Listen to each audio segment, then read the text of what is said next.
welcome back to my channel. My name is Delilah Marai, and if you're new here, welcome. I focus on mom, fashion, and lifestyle content. And today we're gonna get into a little Q&A, so let's get into it. So I asked you guys on Instagram to, well actually it was Instagram and YouTube, to send some questions, things that you really wanna know, things that you're curious about, and I was gonna do a Q&A video, and you guys have sent me some very interesting questions. So these are really in no particular order. I just kind of want to go through them and literally answer each one. So let's start with the first one, which is really simple. What do you do is the question. I work at a tech company. I'm actually in sales and I work on the services side of the business. So what that means is if you have a real big company like Best Buy or Target or Kohl's even, if they purchase any type of computer or hardware or anything high level enterprise like a server, my team will help you set it up, deploy it, and manage it from beginning to end. And so I sell that service, whatever they need. If they need help deploying it, installing it, they would talk to me so that I can create a quote, find out what they need, sell it, and then get that going. So that's what I do. All right, the next question is straight to the point. Do you wear hair extensions? No, I do not. I'm not opposed to hair extensions. I actually used to wear hair extensions, but I don't. My hair is gotten pretty healthy on its own. I take biotin, the 5,000 milligrams, I think, per day. And yeah, I don't wear hair extensions at all. Yeah. Okay, so the next question is a little bit vague, and I hope I can answer it as best I can, but the question was, what do you struggle with? I don't know if it seems like I don't have any struggles on Instagram, or like, I mean, I guess it would because it's like a highlight reel for the most part. But my main struggles are me, myself, and I struggle so much with like insecurity, anxiety, depression, like confidence. Pretty much all those are my top 4 struggles, and it has been a roller coaster to deal with all of those emotions. And you know, depression kind of just comes and goes. It's not something that is always there, and it's just something that happens at random, and it can really take a toll on my mind and my body, and just physically it's exhausting. Anxiety really goes hand in hand with depression. It's like that saying, misery loves company, like it goes hand in hand. And I get extremely anxious about things that I'm fully capable of doing, but I get into my head so much. So it's really about talking myself through those moments, like really stepping back and analyzing the situation has been helpful, because you know, things could truly be worse. Like we're all very blessed to be where we are. I think that we really need to understand that before we say that we actually have struggles.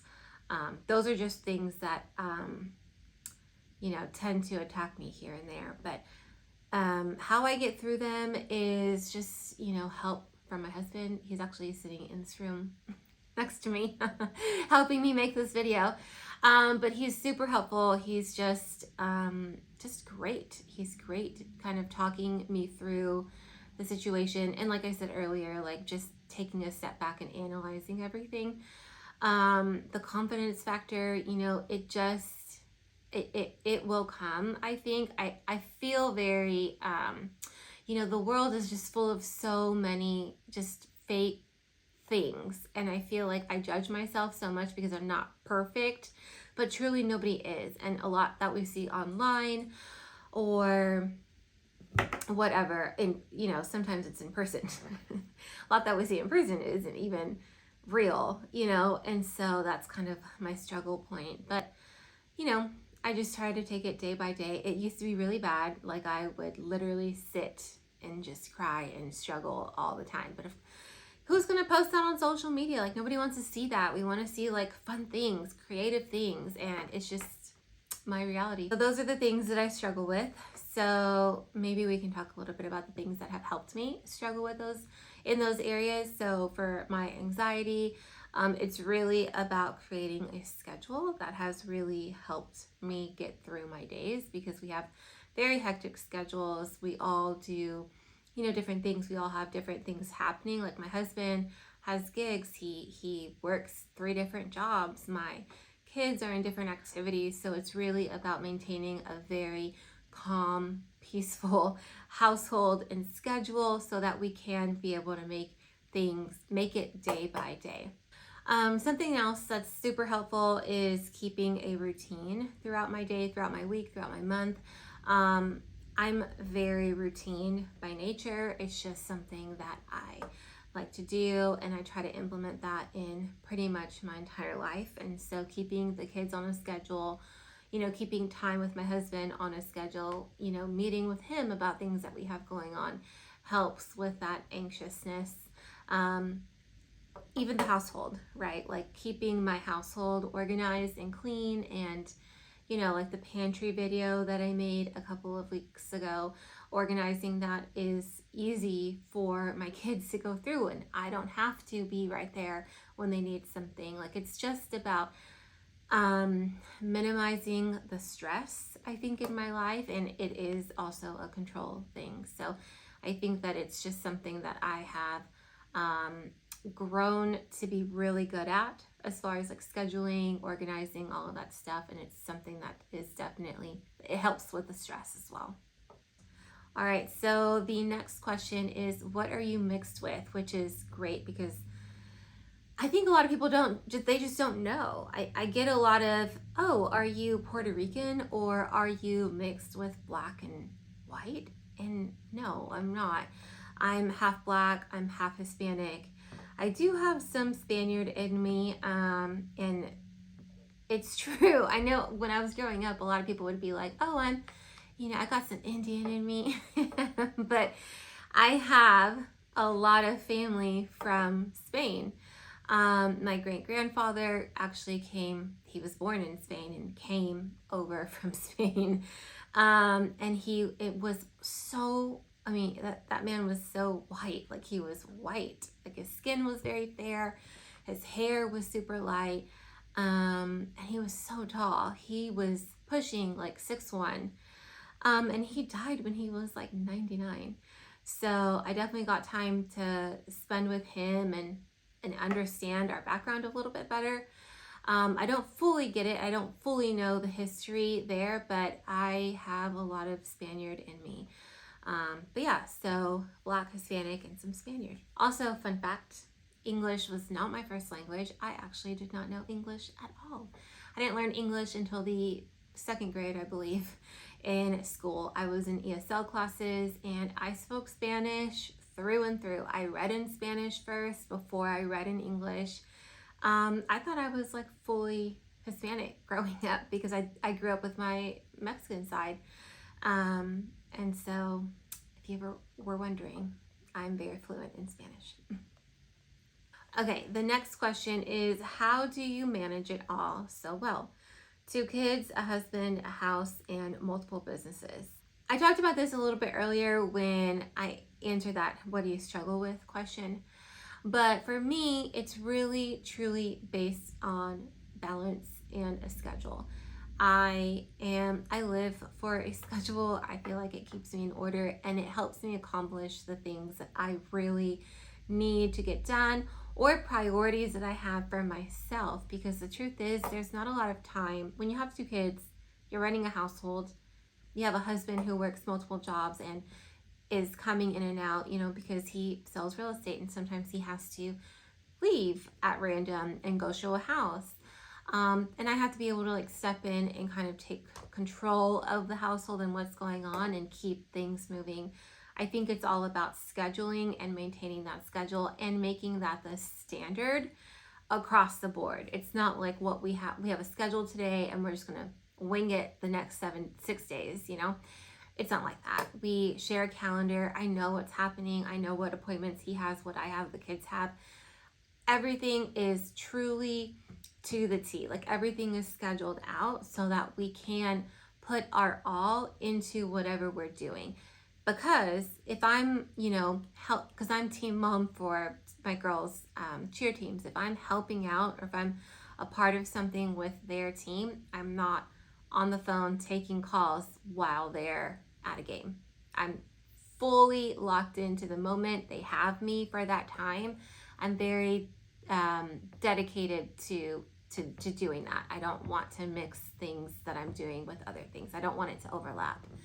Um, and so, yeah, I think it's really important to dedicate whatever the time, right, that you have set aside for anything, just to give it 100%, because, things can get very hectic, and I just don't want to lose that. I want to be able to be locked into whatever it is that I'm doing. If I'm working, I'm working. That's what I'm doing.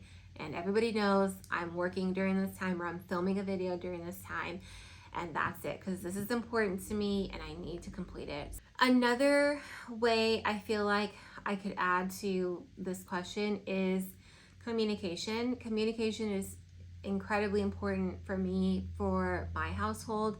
I involve my children in discussions that we have for like trips or different things that are coming up. Like, for example, we have a trip planned at the end of the year, and I like to ask and get their feedback on what they want to do. Are they even interested in going? Maybe they don't want to go. We can just do a couples trip. I don't know, whatever. I just feel like it is extremely important to maintain like a good open communication with everyone. Another thing is like pre-planning. So when it comes to like cheer, right, or cheer practice, I will prep their bags the night before. I will make sure that the water bottles are full, that they have all their pumps, their uniform is out, it's ready, it's clean. Their bows are ready to go. Like, I pre-plan and then pack up the truck for, the chairs or anything that I need to put in there. Everything is done like that night before, so I'm not running around crazy trying to get their hair done, trying to get my hair done at the same time, and then having to leave by a certain time, because on the calendar, like I mentioned earlier, we do set like calendar times, but I also put in like a leave by time, so that we're leaving at the correct time that it takes for us to actually make it to whatever it is on time, if that makes sense. So it's very it's a standard. I know it's not for everybody. Not a lot of people like scheduling, and I totally get that, but this is truly what has worked for me for years and years and years. Basically, to answer the question, how do you manage it so well? It really comes down to a good routine, setting a standard, and having and maintaining a good schedule. All right, the next question is, what motivates you to be consistent during the hard times? I'm not gonna lie, the hard times are now, okay? Let me tell you, right now it is Saturday at 10:02 p.m. and I'm determined to get this video out because it's a priority for me. It's a priority for me, and I don't want to let myself down. So to answer the question, I feel like I push myself as much as I can for any and everything, because I don't want to fail. I don't want to let myself down. And by me not doing something or not taking that extra step, I feel like I'm keeping myself from being successful or from doing what I need to take, go to the next level of whatever it is. It could be work. So my husband keeps me extremely motivated during, tough times, especially when I have something that's due and my depression has kicked in. It's really hard to like flip that switch sometimes. But he is so great at like truly sitting, having a conversation with me, openly talking about what's going on, and providing good feedback that will help me stay motivated. He's also really great at like bringing up how successful I have been and done on my own. Because if you guys don't know, I've lived by myself. I've lived on my own since 16.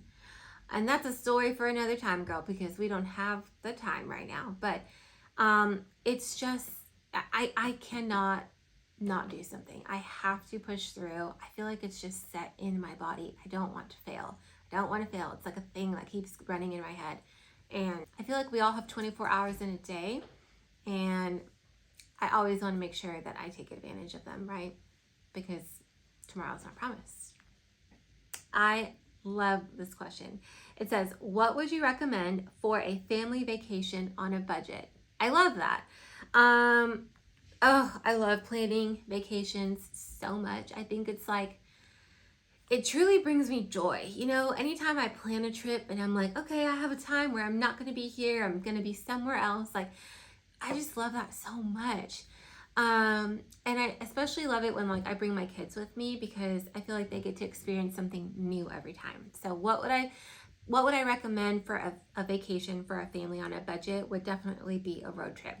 Flights are high and they fluctuate right up and down, but a road trip, as long as you have a good car, you have good tires on that car, you know, you have an oil change, you're ready to go. That is your vehicle. You can go so far, or you can go somewhere down the street and have a staycation. That would be a really, really amazing vacation for a family on a budget. Having a staycation, you don't have to drive too far, right? You can stay at a nice hotel because you're saving money on the cost of the distance. Stay at a nicer hotel, maybe stay at a resort in your location or the next nearest resort, right? Spend a couple of days there, do all the things at the resort. Or if you don't have a resort and it's just all hotels, stay at a hotel in a staycation, but something fancy, something that you really would love to experience. And then be a tourist in your own city, your own state, wherever it is that you are doing your staycation. I swear you'll find so many little gems and places that you've never known about with doing a staycation.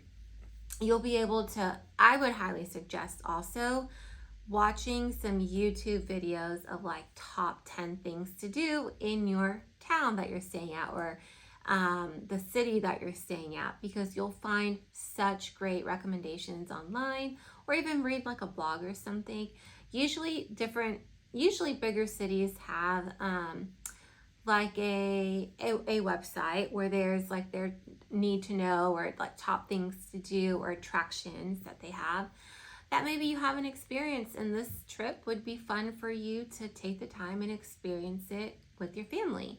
You know, it's fun to like explore in your own city and just not have to worry about anything. Truly relaxing and being in the moment with your family is super fun. But if you could do a road trip and apply those same things to it, like being a tourist in that vacation or wherever you go, it just would be so fun. I feel like that would really be a good time. Yeah. Next question is, how do you handle kids wanting to be on social media? I have a 12-year-old son and a 10-year-old daughter. Ooh. That's a really good question. I don't know that I'm the one to answer it though. I'll answer it as well as I can with my situation, because everyone is different. But for me, my kids don't have social media that they navigate on their own. For a fact, like they're not on TikTok, they're not on Instagram, YouTube, any of that stuff on their own. I have an account for them that I created on Instagram where I update videos and photos of them, truly for like family, and to also help them start with a good footprint on the internet. Because what a lot of these kids don't understand is that this is your virtual footprint. Like whatever you put out on the internet stays on the internet. When you're 18, 19, 20, looking for a really good job, your bosses are probably going to want to dive into your history. What have you posted about? What does that look like? What do you do on your free time, you know? And social media is a platform for that. I don't want them putting out nonsense, and I have open conversations with them about what's appropriate and what isn't. Right now, social media is not appropriate for them. They're not on it. Case closed. That's not happening, right? And they haven't pushed back on it. I think because I'm very open with what I'm posting about them with them, like I will show them this is the picture I'm posting, this is the caption. Oh, look, your aunt said blank, blank, blank. You know, what do you want me to reply back? Like they have that ability through me. They have no idea how to log into it. They don't know passwords or anything at all. But again, they're not very eager to like be on TikTok and Instagram and all of that good stuff. Like they kind of enjoy that I'm doing it for them. They don't have to do anything about it. They can access it when they get older, but we're not doing that now. How would I handle a kid that did want to be on it and I kept saying no? I think that I would explain to them the reason why, because it's better when you have a conversation with them and talk it through and give them real life examples than saying, no, you're not getting on it. Why not? Because I said so. That never goes over well. Communicate with your kids. Help them understand why. Help them understand the dangers of it. Help them understand the benefits of it, what it should be truly used for, what people are. Show them how people are really damaging themselves and their brands by posting things that shouldn't be on there, right? There's so many life examples, so many examples online about what not to do on the internet. I mean, there's horror stories all over the place. And just let them understand that at one point they will have it and they'll enjoy it for that time. I know that this is not what everyone does. I know it's not for everyone, but my kids specifically are truly just enjoying their time being kids. I have a 10 and a 6-year-old. They still play with Barbies. They still play with dolls. They still play kitchen and school. You know, they still play with these make-believe things. And we're trying our best to limit their exposure so that they don't grow up too fast. I mean, my kids still listen to Kids Bop. They're not listening to Sexy Red. Okay, because what? Yeah. I can't even get into that conversation. I just really think it's important to maintain an open dialogue about social media. It should be a conversation. It shouldn't be a I'll talk to you about it when it's time type of thing. Like, I think they should be exposed to it at the right time when they're emotionally mature for it, if that makes sense. But also another thing is like our kids are busy with activities as well. Like when they get home, they read a book. They get into a routine. Like I said over and over, we have a whole routine for them. Like they have time to play and have fun and call their friends and FaceTime with this girl and this girl. Like they have their fun time, right? But it's not full of social media. I think it's good to maintain other activities rather than just staring at your phone and being online all day. Okay, the next question is, how do you come up with decor ideas? I love your style, but I'm not good at putting a room together. That's really sweet. Thank you. I like to start out with a board. So, and this kind of goes like with everything that I do, even when I plan a trip, I start with a board. What outfits do I want to wear? Let's put it all together and make sure that they all make sense with each other. So I do that for like rooms, right? I don't start with, you know, when it was time to move into this house, I didn't start with the entire house. I want this entire house to look this way. I started with a style, like I really want this style in my house, and then went room by room creating boards. So what I would do is find something online that I really, really love.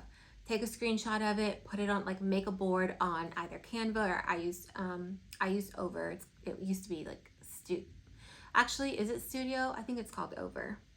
I don't know, I'll link it for you, but I'll create a board, like taking a screenshot of these items and see what they look like on the board. Do they complement each other? Are the textures good?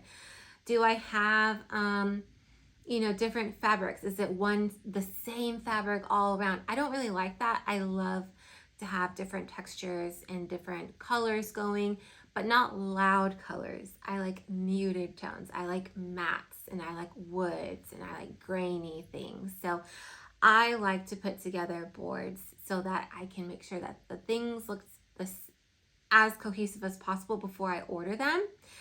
And once I do like what it looks like on the board and I'm like, I feel good about what style it's gonna bring into my house.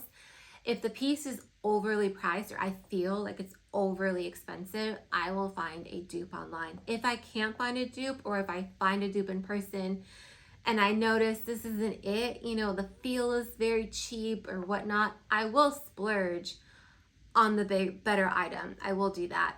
But I will research before I do, because I want it to be worth the while. Like I'll search for it on YouTube. I will read reviews. I won't just outright buy it. I need to research something before I'm all in, because, these items, I want them to be long lasting. I don't want to buy pieces from Target so I can just throw it away the next year. I'm not doing that. If I like it, I'm going to put money into it, I'm going to keep it.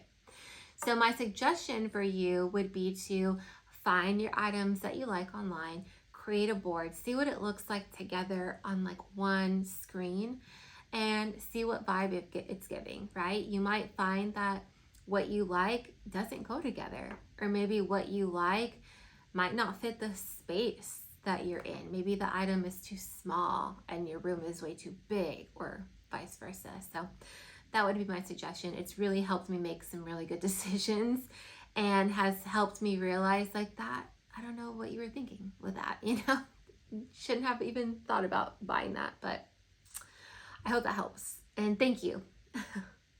All right, the next question is, how is your fitness journey going? It's hard for me to get motivated, but I love watching your reels. Thank you. You're so sweet. Well, the fitness journey. It has been up and down, girls. Been up and down. It started out really well. Things were moving and progressing very smoothly. But then I hit like a wall. I felt like I hit a plateau and I could not get out of it. And I am still stuck in it. My weight has not fluctuated. I have decided to eat whatever I want and not be mad about it. Like, I'm in that phase where I don't even care anymore. I do care though. That's what's keeping me going, because I know that I have a goal. I want to be motivated to do these things. So how is it going? It could be going better. I haven't fallen off of the wagon just yet. I have still been going to the gym, not as much as I used to, which that's an area that I really need to improve on for sure. And cooking has been a struggle for me. I haven't wanted to cook for a long time, and it's really kicking my butt, because when you go from eating so well to eating not so great, you can feel it in your body, and I'm feeling it right now. So, I'm like, I was going like this, and now I'm going like this a little bit. So maybe in the next month I can do a little bit better. I don't know. Y'all need to hold me to it, because I need some help. Also, I got my hair done.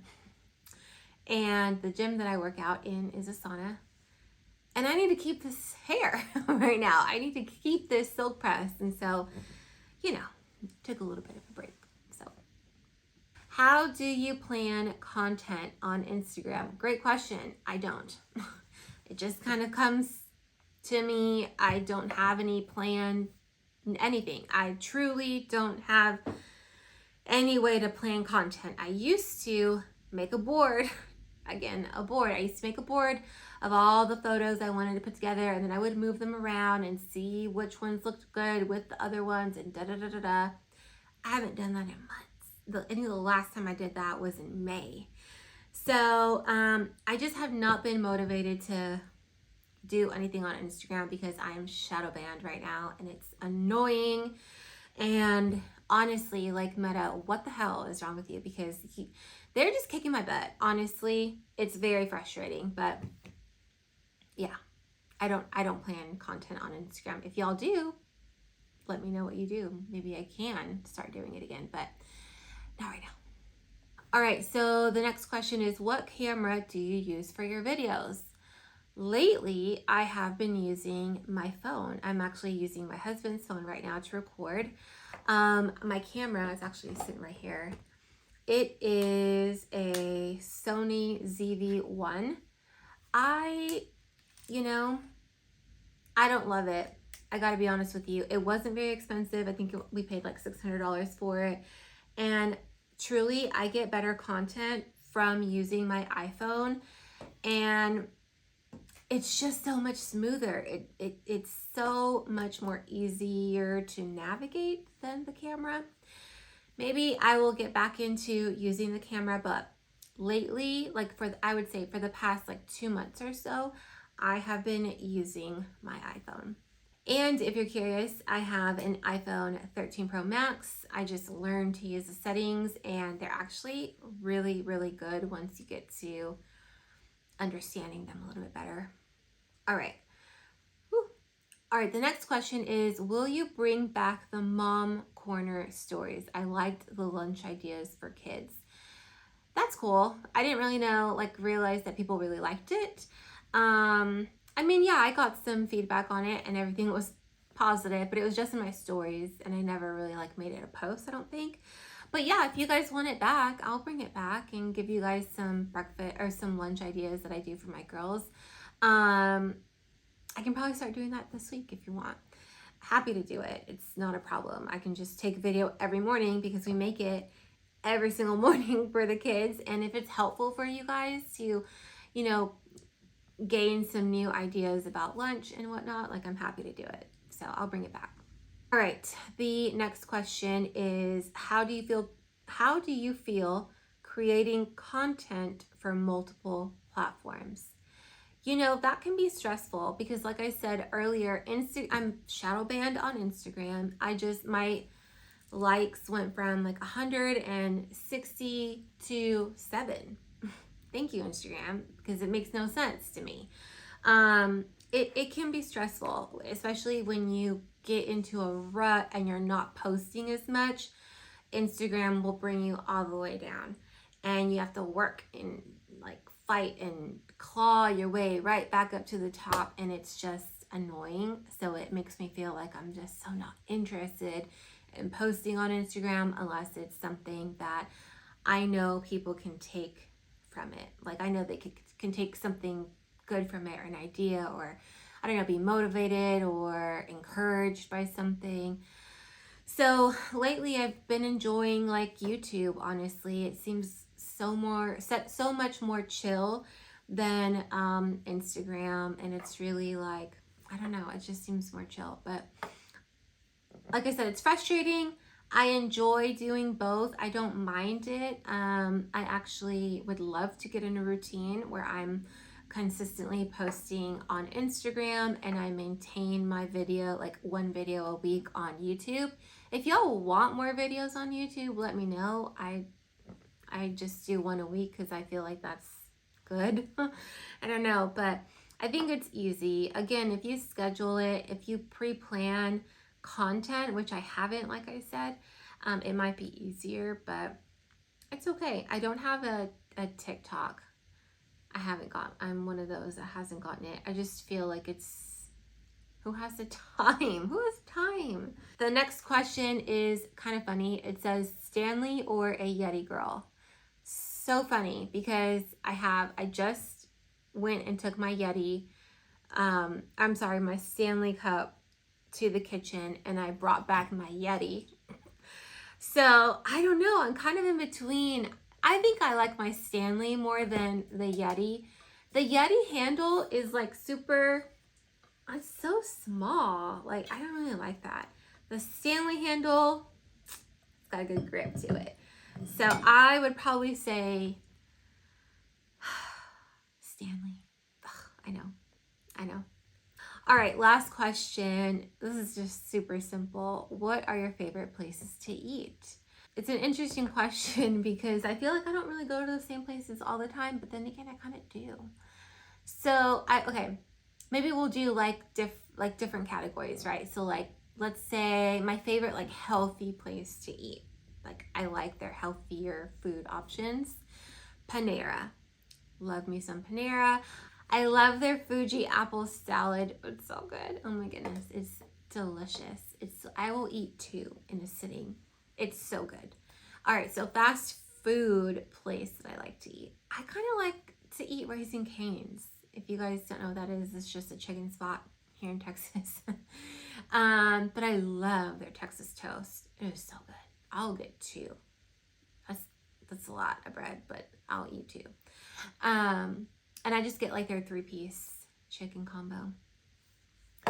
Favorite restaurant? Oh, it's a tie. It's a tie. But I really love Nobu because I love their teriyaki salmon. Oh my gosh. I feel like I'm drooling right now, but it's so good. I love getting their teriyaki salmon. I love the little mini tacos. I just get like 2 of each kind, all of them, okay? And then I will have a lychee martini. So delicious. And then I love STK as well. It's just so good. I think I get their salmon as well. But I don't have a drink that I really love at STK. So I guess Nobu right now would be my winner. And yeah, I did healthy, I did fast food, and I did restaurant.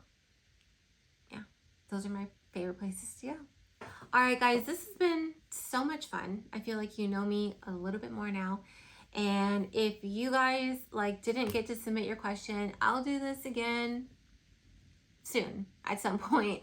If you have more questions, send them over. Like I might just chat and respond. We can just go from there. But yeah, this was really fun. I hope you guys enjoyed this video, and I will catch you guys next week. Bye.